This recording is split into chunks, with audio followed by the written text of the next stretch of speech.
তার মানে গুবলাইয়ের জন্য নিজেকে নির্দোষ প্রমাণ করার জন্য আমাকে এই বিয়েটা মেনে নিতেই হবে।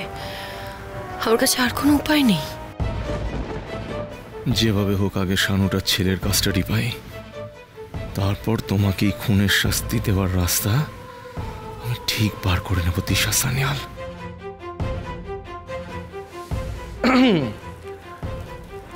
তাহলে এবারে ভালো করে ভেবে বলো তোমার ফাইনাল ডিসিশনটা কি? বেশ, আমি আপনার কথা মেনে নিচ্ছি। আমি স্বেচ্ছায় বিয়ে স্বীকার করলাম।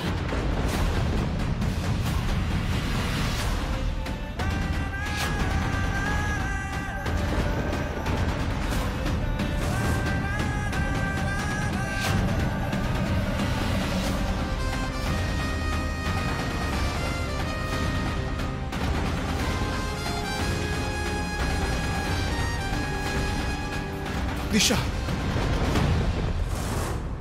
দিশা, এটা তুমি কি করছো? এত বড় ভুল করো না দিশা। দিশা, দিশা, তুমি চাপে পড়ে এরকম একটা সিদ্ধান্ত নিও না। তুমি বিয়েটা মেনে নিও না। I beg of you Disha. Hello, এখানে ঢোকার পারমিশন নেই। তুমি ঢুকলে কি করে? হ্যাঁ, আমি পেশায় একজন অ্যাসিস্ট্যান্ট জাজ। এখানে আসার জন্য আমার কোনো পারমিশনের প্রয়োজন হয় না। দিশা, দিশা, এই লোকটা কি তোমাকে ব্ল্যাকমেল করছে? হ্যাঁ, নইলে তুমি এই বিয়েটা কেন মেনে নিচ্ছ? যে লোকটা প্রত্যেক পদে পদে তোমাকে বিপদে ফেলেছে, তোমাকে হেনস্থা করেছে, তোমার সাথে খারাপ ব্যবহার করেছে, তোমার গোটা পরিবারকে বিপদে ফেলেছে, যে নিজের ভাইয়ের খুনি মনে করে তোমাকে, তাকে তুমি বিয়ে করবে?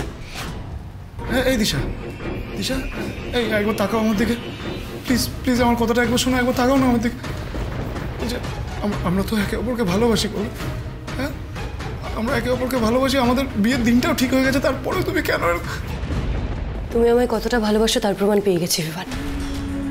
তুমি জানতে তো আমি ব্ল্যাকমেল করিনি, তুমি তো জানতে আমি খুন করিনি, আমি টাকা নিইনি। তারপরেও কি করে আমাকে ফাঁসির সাজা শুনিয়ে দিলে বলো? সেটা তো হেল্পলেস হয়ে। হেল্পলেস? আমার কাছে আর কোনো অপশন ছিল না, আমাকে বাধ্য করা হয়েছিল এই কাজটা করতে। নইলে আমি তোমার ফাঁসি চাইবো, এটা কখনো হতে পারে বলো? কখনো হতে পারে? দিশা,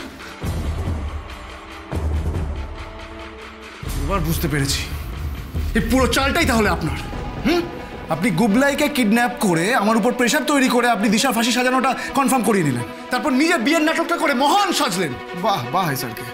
তার মানে এই পুরোটাই আপনার পাবলিসিটি স্টান্ট। নিজের ভাইয়ের মৃত্যুটাকেও আপনি ব্যবহার করলেন স্যারকে। ছি ছি ছি, shut up! No, I want. দিশার জানা উচিত সত্যিটা কি। আপনি কিভাবে গুবলাইকে কিডন্যাপ করে আমার উপর পাল্টা চাপ সৃষ্টি করেছেন, আমাকে ব্ল্যাকমেল করেছেন, এটা ওর জানা উচিত। আচ্ছা আচ্ছা আচ্ছা, তার মানে ব্ল্যাকমেল করাটা আপনার একটা বেশ ভালোই অভ্যেস আছে দেখছি। তাহলে কি এটা ধরে নিতে পারি আপনার ভাই সাগ্নিক কর্মকারকে ব্ল্যাকমেল করে খুনটা আপনিই করিয়েছেন, আর ইচ্ছা করে বডিটা দিশার গাড়ির সামনে ফেলে দিয়ে একটা নাটক সাজানোর চেষ্টা করছেন?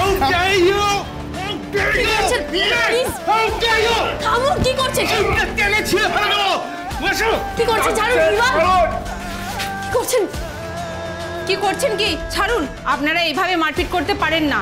আর আপনাদের যদি ঝগড়াঝাটি বা মারপিট করার থাকে তাহলে আপনারা বাইরে গিয়ে করুন, যান। Sorry, I am sorry. আর একটা কথা বললে না, চিপটা টেনে ছিঁড়ে দেবো এখানে। আর আমার বাবার থেকে তুমি কত টাকা নিয়েছো সেটাও ফাঁস করে দেবো, আই প্রমিস।